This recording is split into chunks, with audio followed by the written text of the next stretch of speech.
now in front of us are witnesses that was wounded in line of duty. Tama? In line of duty, legitimate operations against drugs. Di ba? Illegal drug trade.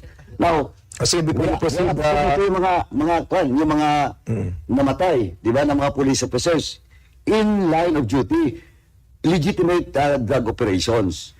Now, doon kay Casino, kasi ano lang ako doon, medyo curious, kasi di ba, may nakita mo na baril. Tama? Tapos, to the rescue ka. Tama po? Yes, sir. Yes, sir. Sino yung nakita mong binaril? Yung kasama ko po na Intel Operatives po, Your Honor. Intel operative ng San Carlos. San Carlos. Yes po, Your Honor. So, binaril yung pulis na yon. Yes po, Your Honor. Namatay. Namatay po, Your Honor. Namatay. Yes, po. Okay. So, sino yung police officer na yon na namatay? Police Corporal Jimbo Agtara po, Your Honor. Okay. Now, in that case, in that killing of that police officer, ano yung motive that was established? Ang pagkakaalam ko po dyan, Your Honor, is may nag-contact po yata siya ng surveillance po, Your Honor. At Hindi, ganito muna. Ayan, yung pagkakaalam mo. But what is the official findings? Kasi we have to check that eh. Kung is conducting surveillance operation for what? Now, next is, bakit, sabi mo ngayon may kaso, di ba? You have a pending case with regards to the 3 alleged assailant. Tama? yes, Your Honor. Okay. Now, paano mo natatukoy na yung tatlo mismo? Yun sila. Yung isa po doon po, Your Honor, is na nakilala ko po talaga, Your Honor. At How did you know him? yung pamaril po sa akin po, Your Honor. At kasi nilabas po niya yung body niya po niya, Your Honor, doon sa passenger side po, Your Honor. So, na-identify mo, na-idean mo, nung nagkabarilan na. Yes, Your Honor. Okay. So, mga gun for hire, na-establish ngayon. Yes, Your Honor. Gun for hire connected in what? Sa ano? Sa drugs po, Your Sa Honor. drugs. Okay, anyway.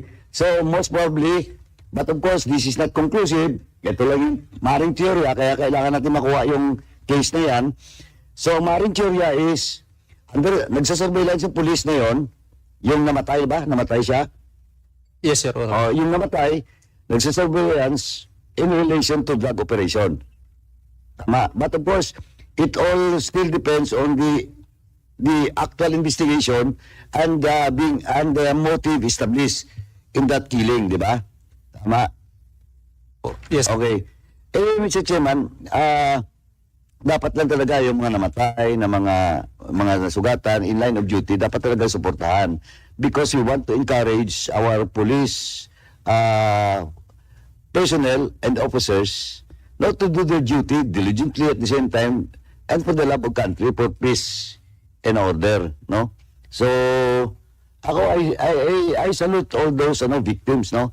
Or not victims, but all those police officials that was wounded and some of them killed in line of duty and in legitimate operations. Dapat talaga suportahan.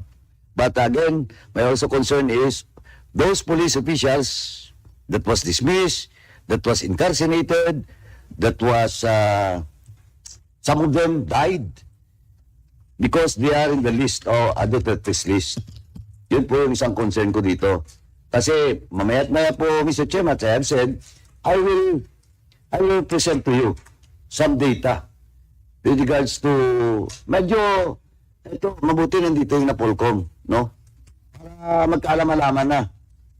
Kasi,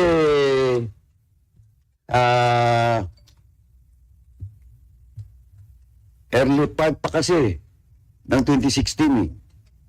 Ibig sabihin, that time, those allegedly in the terrorist list ng mga police officials, hindi pa talaga naman proven eh. Kasi kakaupo lang ni Duterte. But nandun sila sa listahan. And unfortunately, some of them were killed. No? Nirelieve, inassigned, pagdating dun sa assignment, malalayo, patay. And I mentioned about a certain Colonel Rapis from my home province.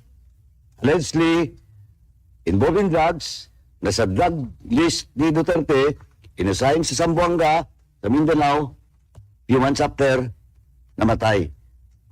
So that's only example. And other police officials also na